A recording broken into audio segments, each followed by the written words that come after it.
fact, 40% of all disorders happen before the age of 14, and that is why parenting is so important, and recognizing issues is also so important. We tend to forget happiness lies within. We blame all our external factors for being unhappy. And happy parents make happy kids. Dr. Anjali Chhabria, a leading psychiatrist and psychotherapist of India, is recognized for her outstanding contribution to the field of mental health.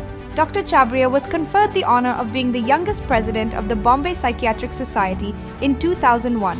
Dr. Chhabria is the author of the book Death is Not the Answer, which breaks the taboo on discussing the sensitive subject of suicide. Over the past 25 years of medical service, she has been a pioneer in encouraging the seeking of professional psychiatric help. When you're micromanaging someone's life, then you are actually, you want to control the finances. You do not want them to make decisions. In the Western societies, the children are let go at 18 and said, figure your life out. And that becomes a little tough for the person who's going through it.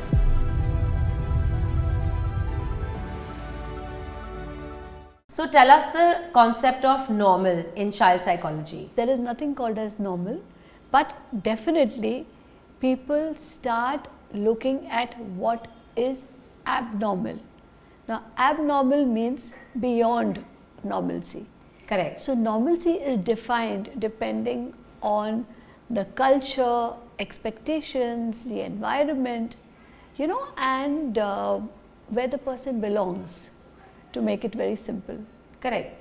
But there is a concept of normal childhood. Right. That differs from a normal human being. Right. What is the concept of a normal childhood? Because a lot of people describe this child is like this or this person is like this because they didn't have a normal childhood. So what is a normal childhood? Right. So first of all, I don't think there's anything which is called as a normal childhood, because everybody's childhood is unique, everybody's childhood is different. Family dynamics are different, Absolutely. Parents are different, environment is different. Absolutely. Correct. Okay, but what happens is when people start noticing some problems or some troubles, that's when people say that, because the definition of normal in today's world is, okay, as if a child is living with two parents in a house where, parents are interacting happily, kids are, doing the ideal situation, that and they have the typical basic thing. Comforts. Yes, Right. yes. But actually that doesn't happen everywhere and anywhere. Correct. Okay, because people's stressors are different. Where in some houses it's normal to be living with grandparents. Yeah. In other houses it's abnormal to be living with grandparents. Correct, absolutely. Something as simple as that. But at the same time, what happens is if it's a single parent house, or if there's some drastic environmental stressors, like in some houses where, suddenly the children or the family went through from one extreme to the other. So they were in a comfortable house and then suddenly they had some financial crisis, or say for example what is happening in LA with the fires. Right. So suddenly if they have been taken away to some other place, then people say, oh, they did not go through a normal childhood. Right. Or maybe unexpected death of a sibling. Yeah. Or That's a huge impact on a child. Yes. Or for example, even if there's been a murder in the house. Yeah. Or somebody's died by suicide. Yeah, that so can have. these could be abnormal, so-called the abnormal situations. So as a specialist, would you consider these normal, or would you say there's nothing abnormal about it because everybody copes differently as well? So even if you and I had the same childhood and both of us experienced a death in the family of a close one, let's say a parent, a grandparent or a sibling, but both of our coping mechanisms may be different, right? So that defines our childhood to be different. So do you think that makes a difference as well? Absolutely. So how people cope to a situation and how the environment copes. Yeah. Now if you're looking at a child, since the discussion is about children here, it's very important to see how the environment is coping. So for example, the death of a grandparent, whether the parent has coped healthily, I would say. Yeah. So it's about coping healthily and coping unhealthily. Correct. So if the mother has gone into, the mother has lost a parent and has gone into shock, depression, has blamed everybody around for that, starting from the doctors to the hospitals to the, to the relatives for casting evil eyes on grandmother, then the child is going to learn all this. Yeah, automatically the child starts to believe, because we believe whatever our parents say, especially as Yes. children. Yes. So the child starts to believe my mom is right and everybody else is responsible for this death. Yes. So the view of the world becomes the same. Absolutely, absolutely. So because of that, then they start living in fear, fear, guilt, embarrassment, and so many negative emotions. So normally, if you have to ask me what is a healthy household, I think that's the correct terminology. Yes. So people who grow up in healthy households learn to cope with stress differently and with the environment differently, and that is why they will also cope with stressors differently, whatever the stressors may be. So there's a very common term that's I've been listening to, I've been reading about. It's called emotional regulation. Right. So do you think is that what you're talking about is very important for parents to teach the children, or for children to learn from the parents? Absolutely. I think what is important is to recognize that there can be healthy emotions, and emotional dysregulation can be healthy for some time. Right. So for example, how we deal with our emotions is more important. So if the parents are able to deal with their emotions, in a regulated manner, and that does not mean that you can't cry in front of the child. Absolutely. In fact, it's all right. Yeah, I think be as real as you can. Absolutely. And that helps the child to learn that it's okay to feel sad, it's okay to feel fear, It normalizes it. Absolutely. And the children can grow up with healthy emotions and can be emotionally intelligent. Yeah, because it's not possible for a child to feel that one shouldn't get angry, one shouldn't be sad, one can't be fearful, because these are human emotions. Absolutely. They will come and go in life. Yes. And if parents project that the only emotion you can have or you should have is happy, cheerful, joyful, I think it's unrealistic. That is unrealistic, and that's also setting up unrealistic expectations from the world. Yeah. Because then I'm only going out and saying, oh, I always have to be happy, and I'm putting pressure on myself. Correct. And putting pressure on everybody else around me also. Correct, That, absolutely. You cannot cry. Oh my God, you got angry, and I think coming to that, it's very important when children cry and parents say, stop crying, stop crying, stop crying. If I tell you to stop crying, what will you feel like doing? More crying. Absolutely. So, if you can just replace it, once you finish crying, tell me what you're upset about. Yeah.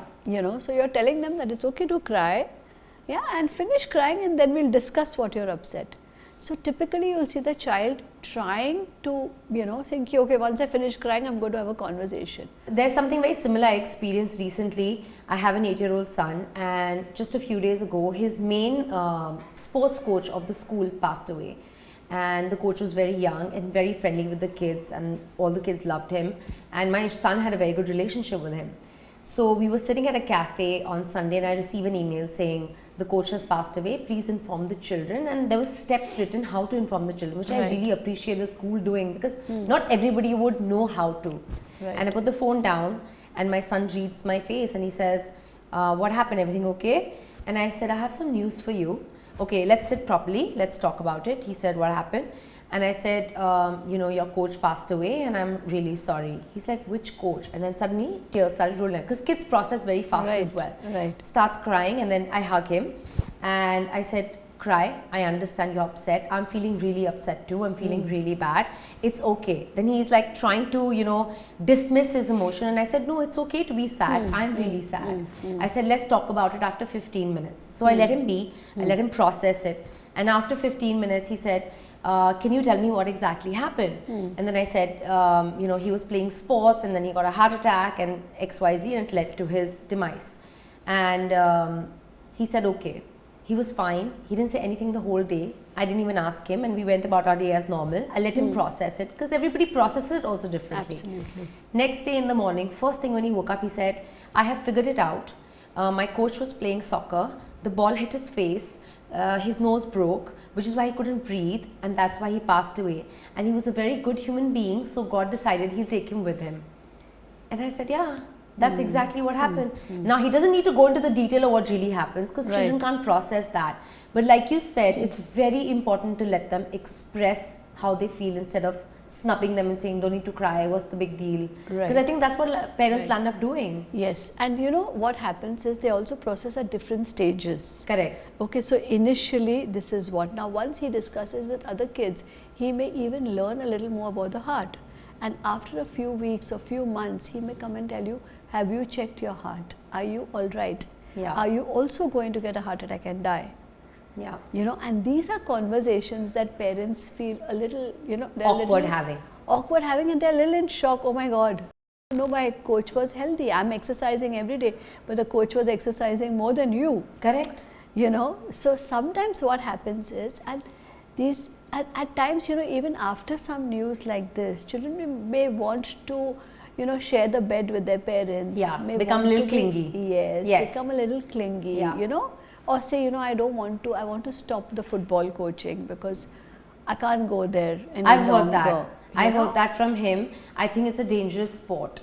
Right. Yeah, he felt that. Yeah, You're yeah. right. So at such times, I think it's also important that maybe we can say that, okay, let's just Google it and find out. Yeah. Is the sport dangerous, more dangerous than the others? Let's see if that is what it is.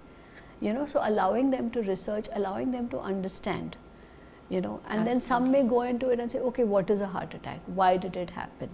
At Okay. what age do you think you can have these conversations I think and they have the capability to understand? I think, you know, it depends, a lot depends on the child's intelligence and his emotional ability to take the information and to regulate it. So for example, you know, as we talk about, say, sex education, I tell parents that, you know, sex education is not only talking to them about sex. Correct. You know, it's also about their gender. It's about identifying, respecting other genders, and those conversations should start as early as the child can Possible. comprehend. Okay, but what happens is the child gives you signs. Okay, That they're ready for this conversation. Yes, yes. So suppose, you know, you tell him this same conversation, and he says, I don't want to talk about it. Okay, or why are you bringing it up again and again? Okay, so there is, of course, a conversation, and then there is a silence around it where you need to see how much the child has understood, comprehended, and how it is affecting his or her health. So sometimes it's not only parents. Yeah, I of course. think it is the environment around. Of course. You know, the grandparents, the siblings, the teachers. the teachers. I think who are any so caregiver important. Yes. is important to a It's child. important to have these conversations, so you can actually start talking to them depending upon that. But sometimes we also need to understand one thing is that we don't have to burden our kids with too much information. Correct. But sometimes, you know, what happens is I have seen parents burdening their kids with too much information. Yeah. Sorry, that means I remember these parents who are having problems with each other, and they would drag their 3-year-old into that conversation and say, tell me who's right, is mom right or is dad right? They don't have that kind of reasoning at that age. Absolutely, and it was only instilling fear and you know, guilt in the child, because imagine at that age to choose between two parents, till I had to actually tell them, I hope we can get a law where we can take your child away, Correct. because you can't put the child through so much stress just because there is no third person. So I think it's very important to understand that they are kids, we need to allow them to grow. We cannot, while we want to tell them everything and we want to give them information, too much information is also not required, and it depends on their age, their inquisitiveness, their ability to channelize the information that we are giving them. I think that's very important what you said, channelize the information. Even as adults, not just children, we could get a lot of information, right? Yes. Today, nowadays, especially abundantly available Right. to us with the click of a finger. But how we process it, how we interpret it, how we understand it makes all the difference. Yes. So as a child psychiatrist, tell me that there are the people who are around you. So it could be parents, siblings, grandparents, any caregivers. Just the immediate environment that we grew up in Right. land up shaping what you think of yourself. Not just who you are, but what you think of yourself. Can you explain this a little bit? So see, to a large extent you're right, okay, because we grow up learning from people around us, okay, and it is their perception that matters largely, Correct. okay, but of course we have our genetics, we have our own personality, okay, we have our own mental makeup, our genetic makeup, and that also helps us to process it, you know. So what happens is, if today if you're in an environment where people are shaming you or calling you names, you know, of course that's your that may be your perception of yourself. But contrast, you see so many even you know, kids from villages these days just making it to the top. Yeah. So what has happened around them has not bothered them at all. Absolutely, they haven't been bothered by the environment at all. Yes, and they have, they are going there, working with a certain dedication and just making it in spite of the pressures around them. And they're so confident. Absolutely. So of course these things matter, but we have to give it the importance that it deserves. So keeping homes healthy is important, so ensuring that there's no melodrama which is going on around. At the same time, attention is given to emotions, attention is given to the child, to what the child needs, to what the child feels, to how the child behaves, and it's just done rationally. Correct. And in that much amount that is required, not more, not less, because on one side we see, kids being over pampered and so much attention is given to them. Yeah, helicopter parenting. Yes. And on the other side, you may have kids who are left to grow up by themselves. Yeah, correct. So can you explain how parents might unknowingly contribute to their child's emotional struggles? So sometimes what happens is, see, children learn what they see. So whatever you tell them, okay, you may tell them not to abuse and to behave well, etc., etc. And then when you get into the car, you start, and if you're driving, you start abusing in the first 3 minutes. Yeah. Kids are going to look at that and learn that. Yeah. Okay, so it's important that, and it's important is how they see us. They watch us, Yeah, like they always say, actions speak louder than words. So I think it applies to your children. They will see your actions. Yes. Far more than your words. Your words are just words. Right. But what they see you doing, how they see you behaving, how they see you loving each other or other people is I think becomes their internal voice. Yes. And that's when, you see that you imbibe your parents, from a very early age, because you watch them how they treat other people, whether they're treating them with respect, with kindness, and then they are going to learn exactly that, and that's the way they will behave. Absolutely. So it's very important how we behave around our kids, with our spouses, with others, Yeah, society at large. Yes. And the most important thing over here is how calmly you handle yourself. Because the biggest thing that gets transferred from a parent to a child is anxiety. Because what happens is, if you're anxious, okay, your child is going to pick it up. Correct. Okay. They pick up on that energy. Yes, and that's when they will even get scared. So even if the child is sick, for example, recently we went through COVID. Okay, there was so much anxiety around COVID. Correct. Right? So if one person got COVID in the house, everybody was so anxious. If a child got COVID or an elderly person got COVID, yeah, we all were scared. Yeah, and then what happens is how you handle it. Because if you're scared, your child is going to pick up on that energy and wonder why you're so scared. It's just a fever, mom. Why are you getting so scared? Yeah, but it could be COVID. So what if it's COVID? So how we handle it while we do everything. I'm not saying somebody has fever, you say, oh, go do what you want. Doesn't matter. Yeah, go do what. So you take the care, you take the necessary care. But how are you dealing with it emotionally? Are you allowing it to impact your life so much that everybody is so stressed out in the house and walking around and saying, oh my God, he's got COVID, oh my God, Or are you saying, okay, we're doing everything and we'll see, we'll watch your oxygen, we'll watch everything. And if you're uncomfortable, we'll take you to the hospital or to the doctor. Correct. It can make all the difference. Yes, that makes all the difference. The right amount of stress, which is called as eustress, EU stress, is important. Not less, not more. Not more. Because even sometimes less can be neglect. Yeah, correct. It doesn't make a difference to them. That, it's okay.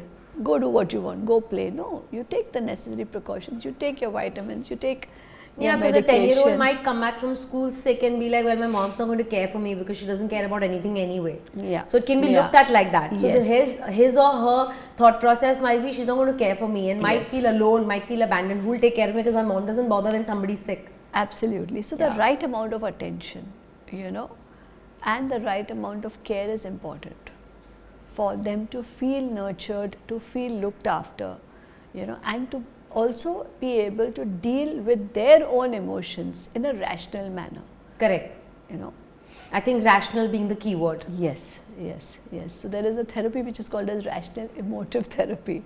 Right. So that is what it teaches you to handle your emotions rationally, and to have just the right amount of emotions, not too much and not too less. So let's talk about siblings. I think a child's growth or mental capacity or mental direction to cope with things is affected largely by their siblings as well. Because as much as we ape our parents, we ape our siblings. Because that elder sister or elder brother also becomes a role model with your mother and father. So tell us, what is the importance of siblings firstly? I think siblings teach you how to cope with the rest of the world. So when you have your siblings, whether you have 2 or 3 or 4, you first look at them, because how they fight, how they, react to the world or respond to the world, okay, is as important as what our parents are doing. Correct. Sometimes we may be like our siblings and sometimes we may be diametrically opposite. Correct. Because if we feel that the sibling is irritating the parents, then you say, okay, I can't irritate my parents, I have to be the good child. Yeah. But definitely siblings teach you a lot about life, just in their behavior or in their conversations or their experiences which they narrate to you. And if you have a sibling who is kind of taking care of you, yeah, they also teach you how to take care of the rest of the world, I think a sibling is a buddy just given to you. You don't have to make an effort to have that buddy. It's kind of just given to you. And in that relationship, it's like no matter what you do, that love's not going to go away. Well, you're talking about healthy siblings over here. Of course. Which is very important. And mostly we see that yes, siblings have, even though they may have issues with themselves, again, how the parents deal with it is very important. No, I'm talking about siblings in childhood. Yeah. Obviously, sibling rivalry and things like that come up after they're teenagers or post. No, not necessarily. So what happens is, if for example, if parents decide to have the second child, okay, and the earlier child is maybe 3-4 years of age, and they keep treating that elder child, they say, oh, you're elder and you need to cope, and this is your sibling and you wanted a sibling, so you have to love the sibling, right? Yeah. Now that becomes a little tricky, because suddenly the elder one feels that what is this? And also the elder one is only 3 or 4. How can they have the emotional regulation to understand? Absolutely, they are not going to be, suddenly they're going to mature, and parents feel, oh no, but he's so mature, she's so mature. But it's like suddenly their needs have been kind of replaced by someone else. Correct. So sibling rivalry can actually start at that stage and age. I don't think parents realize that. Absolutely, and that's why it's important that, even if you decide to have, of course, a lot of new age parents are reading about this and they know about this. Yeah. So they also know how to treat the elder one. So one of the things is that you shouldn't force love on someone. Oh, he's your brother, she's your sister. You have to listen to them. You have to love them. Yeah. No, but I don't love them, I hate them. That's when these things can happen. And how do parents handle 2 kids fighting, again, is very important. Yeah, differences between 2 children. I think that's absolutely right. Because again, I'm from a generation where when we were brought up, this kind of awareness wasn't there. Yes. So parents would automatically say, you're older, you let it go. Yes. The younger one will get the importance or the corrected version of the thing, and you would get the scolding or the odd whack. Why did this happen? You were there, you were older, you should have taken care. But you were also 8 or 9, you also didn't know what was right or wrong. Right. So I think nowadays, I think parents are more wise, and I think parents are more aware. But you're absolutely right. I think it's that, that pressure of being the older child was automatically told to be the saint or told to be right, no matter what age they were. Yeah. As a child, there was a lot of pressure put on me to be right. Yeah. That the others are following you, the others are looking up at you, or the others are younger and you're taking them around, so you better be right, otherwise they'll do something wrong. So you grew up too soon. Yeah. The maturity part you're talking about. Yeah, yes, absolutely. Yes. So sometimes we also see is that maybe the younger siblings, even though they're in age just 2 or 3 years apart, but emotionally, mentally, they're probably 6 or 7 years apart. And they constantly feel that they're the younger ones, they're the entitled ones, and they should get what they want. Yeah.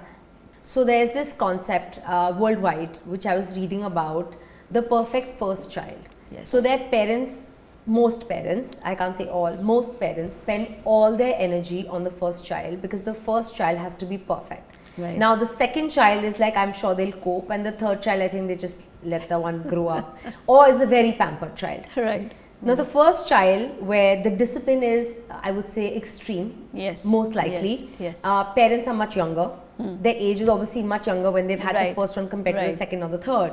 So, this whole chasing perfection through that first child, can you explain this? See, what happens is whenever you're doing something for the first time, the first house you buy, you'll never forget it, right? Yeah. The second time you have to move, you'll be okay, I've done it before.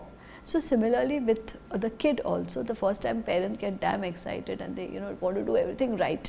Perfect. Perfect child, perfect in everything, perfect clothes, perfect marks, perfect attendance. He or she has to do all the possible activities. Yeah. Yeah, with the second kid coming along, they'll say it's okay, it's all right. We don't have to push this child so Too much. much, Yeah. And actually the second child also learns from the first child. I think that's That is absolutely very right, important. because if you don't put the second child in football and the first one's playing a lot of football, maybe the second child will say, put me. You won't even have to Absolutely. put them. They might Yeah. ask for They it. will My learn. sister or brother goes, please put me in the same class. Yeah, they learn themselves. Yeah. And they learn from the older siblings' mistakes as well. Yeah. I think even You know. parents learn from the Yeah. mistakes of the first child. Yes, What we yes. did wrong and what we can be easy on, because it actually doesn't make a difference. And So, by then they're also more mature, no? yeah. Parents are also more mature. They're older. Which That's is also exactly what I was important. going to come to, that how do parents' life stages and personal growth affect each child differently? So what happens is that is extremely important because at the beginning, when you have your first child, you may be struggling financially, you may be struggling emotionally. If you're younger, you're also struggling with your own selves. Yeah. With your own relationships. Whereas in most cases, by the time you have a second child, you're more settled. You've tried. You know what school you want to put the child with. You know the environments. You also have your family routines which are settled, whether it's the external help or whatever.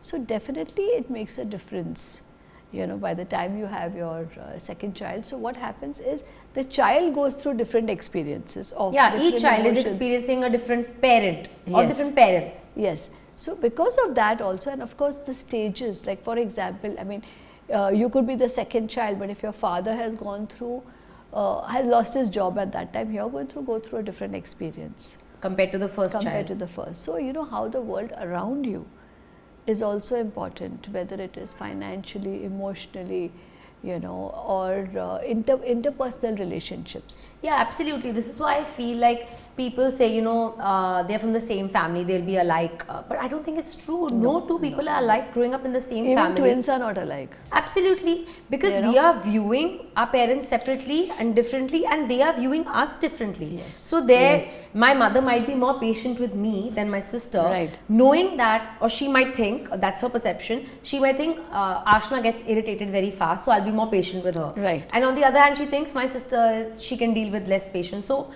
I think it's even how they view you. Interact, yeah. How and, they interact and they your feel, personality. Exactly. They feel one is more active, they'll be very pushy with sports, and they won't push the second one, and you feel, why are you pushing me? You're not pushing the Yeah, second one. yeah, But yeah. you don't have the bandwidth to understand that What they're is dealing with actually it how you happening. are. Yes. Yeah, I think that makes all the difference. But as kids, when you're growing up, you don't understand that why you see your parents so differently as siblings. Right. But of course, siblings are important. Yeah, absolutely. Do you think parents still want a boy child more than a girl child? Depends on which part of the country. If you're talking about India, okay, there are certain, in the north, a lot of people want a boy child than a girl child. While as in the south, or in modern cities, I don't think, parents want a boy or a girl specifically. They're okay with any. Yeah, as long as it's a healthy child. So tell me, how do parents bring up a girl child and a boy child differently? Because I think no matter what, our generational mindset Right. over the years from our ancestors has been that girls and boys are viewed differently. And I don't think you can help it, but subconsciously you view a boy child differently and a girl child differently. How do a set of parents, in your experience, treat a girl child and a boy child separately from the get-go? So see, what happens is, again, it comes up with your own experiences. Okay, so if you've grown up in a house where boys and girls are treated equally, you will treat your kids equally. But if you've grown up in the house where you were protected because you were a girl child, you will tend to protect the girl child because you think somewhere that, oh, the world outside is a bad place, and the girl may be exploited, or she may go through experiences, she may be molested, etc. But if you've grown up knowing that boys and girls can both be molested, you're going to protect both of them equally. Correct. So it again depends on what your own experiences as a child have been, and that gets carried to the next generation. So in your 35 years of experience, can you tell us, still largely when people bring their children to you for counseling, do you see their attitude or their perception of a boy and a girl differently, even though they may be their own children? Yes, that happens because sometimes people feel that, oh my God, how can I send her alone? In fact, yesterday I was talking to parents of twins.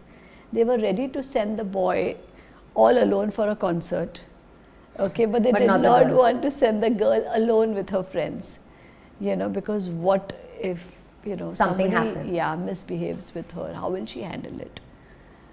So even though we know that both the kids are smart, they're capable, but sometimes we may tend to protect who we call the weaker one. No, not only that, I think I'm talking about gender bias, where I have seen mothers disciplining their daughters more than their sons, and fathers disciplining their sons more than their daughters. Can you explain this? Yes. So what happens is, somewhere even, especially this we see in, say, North Indian cultures, where they feel that the daughter is going to get married and go to another house where she has to be quiet, she can't say anything, she should not express her opinions. Or have any opinions. Or have any opinions, because you have to go and adjust over there. Yeah. And when people say, why should I adjust? No, it's only, when girls adjust, their marriages are successful. Correct. Okay. And with I think the that's boy, still the norm. I mean, okay, you can say that. India is a large country. Yes. I think that's still the norm, by and large. So, I mean, of course, a lot is changing, because when I see young couples, they both have their own viewpoint, and they have different viewpoints, which should be discussed, but that's for another day.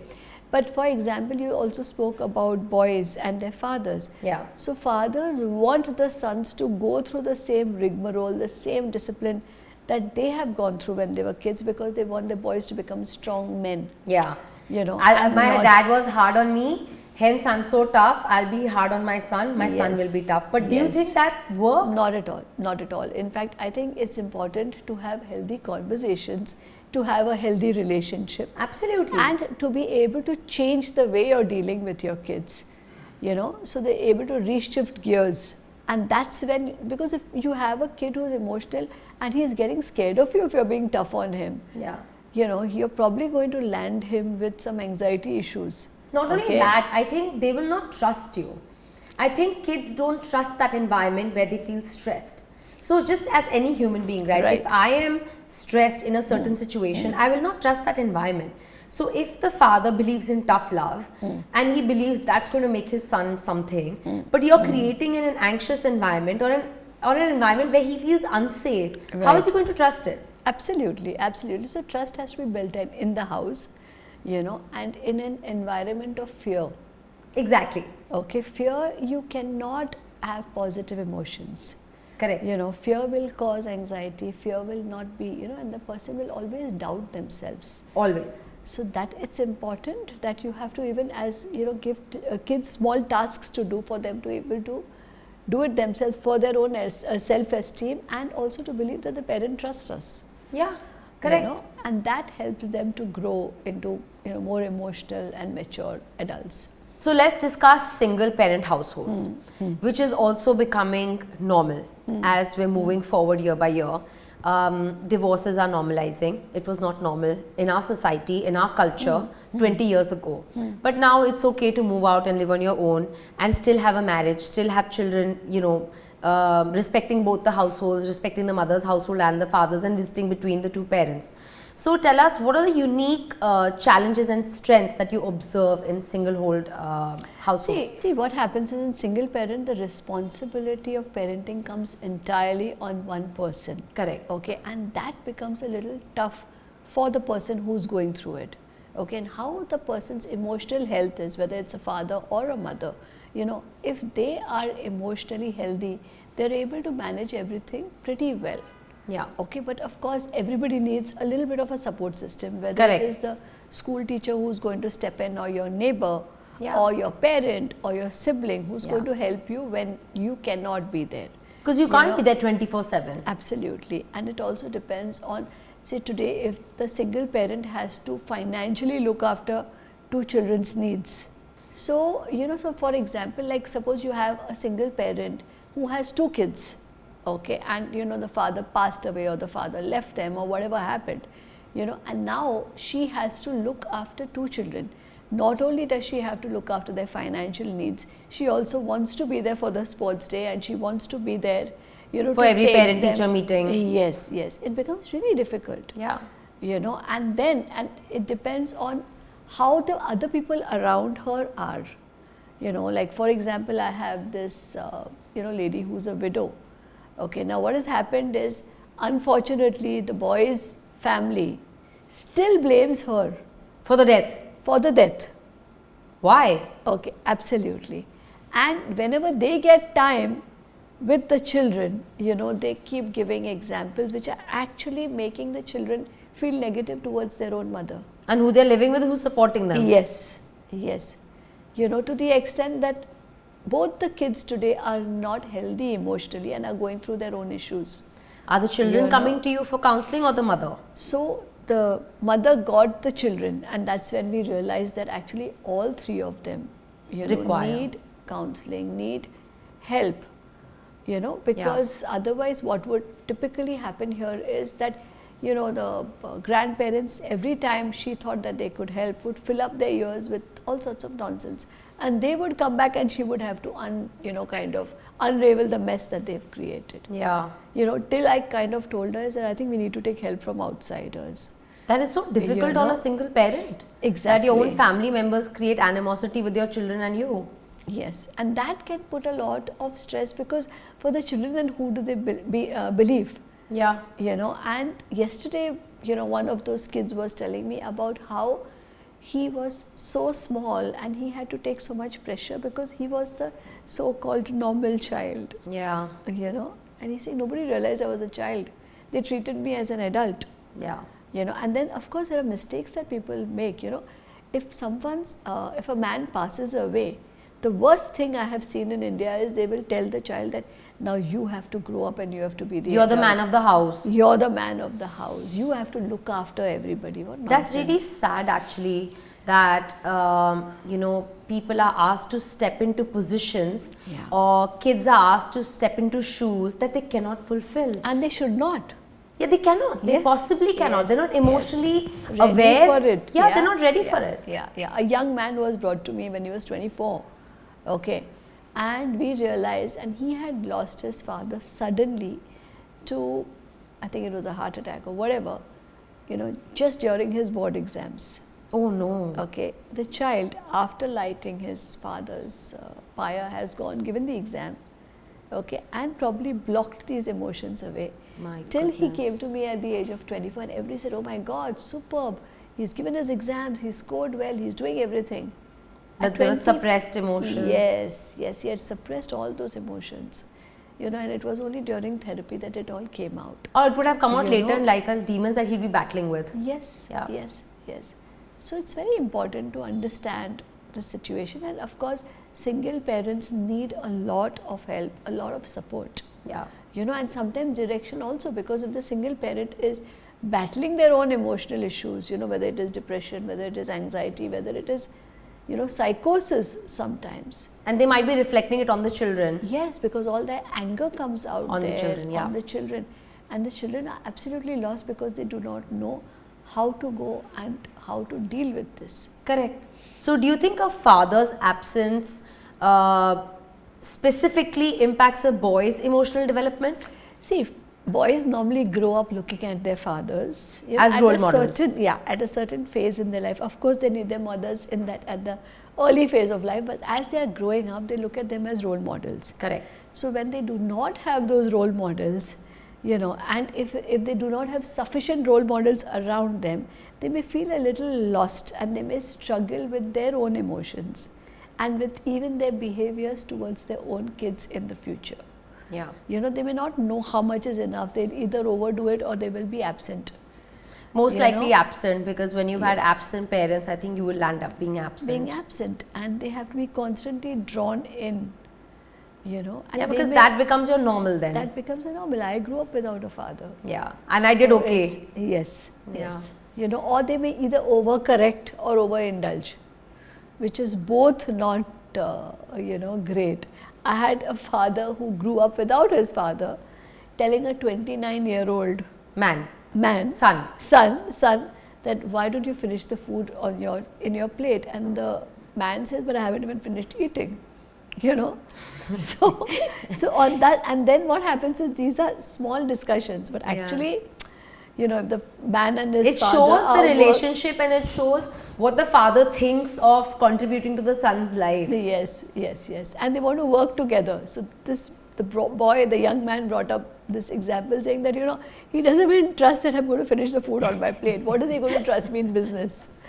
You know, Yeah. so it's important to sort out these relationship issues which may arise because of your own memories of your childhood, about the way you were treated, about the way you learned how to parent. Yeah. Because whatever books you learn, whatever books you read, your parenting styles are going to be pretty akin to how your parents, you know, Parented you when Yeah. you were young. Or you, know. I think, go into counseling and go into therapy, Yes. and then I think it changes a lot of it. things. Yes. Yeah. Yes. Yes. You know, the example that you gave me brings me down to this observation that I have, that in our society and in our country largely, parents micromanage their kids even when their kids are not kids and are adults. So like you said, this boy was 29 or this man was 29 and the father was still managing how he should finish his food. What I've largely observed is they don't let go. And in the Western societies, the children are let go at 18 and said, figure it out, figure your life out. But here, Right. the sons and daughters are looked after till, I don't know, till the parent actually passes away, I think. Right. Until then. Right. What do you think is the damage caused by this? So of course there are advantages and then there are disadvantages. Okay, if we talk about the disadvantages first, Yeah. when you're micromanaging someone's life, then you are actually, you know, you want to control the finances. You do not want them to make decisions. Yeah, it's Where- killing the decision making. Yes, yes, because you know the child or the young adult could make so many decisions, and not all decisions are going to be right. Correct. But when you're constantly looking at them, you know, with fear and analyzing each and everything that they're going to say, it's going to again result in not having enough confidence as an adult. In fact, you know, I still see parents, you know, talking to their children or talking to the young adults as children. Okay, Yeah. the way they address them, Yeah. you know, with pet names and as if they're little kids and as if they don't want them to grow up, and they'll want to, you know, tell them how much money to spend.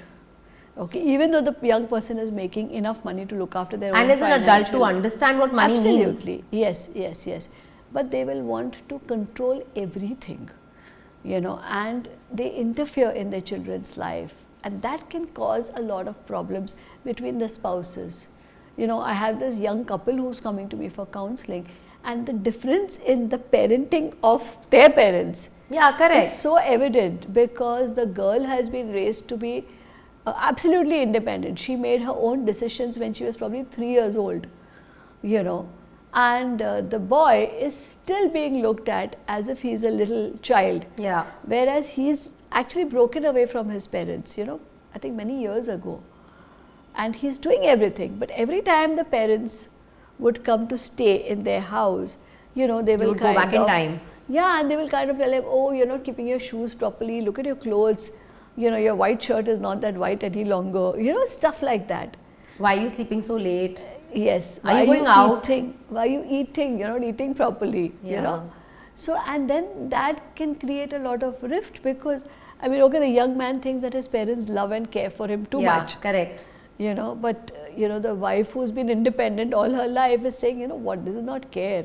But not You know, only this is forget what the interfering. wife feels about it. It's unhealthy for the parent to view the child like that, because although Absolutely. that person is an adult now, Yeah, why yeah, are you yeah. treating them like they're a child? It's your own need to hold on to them as your kids. Correct. And not look at them as adults.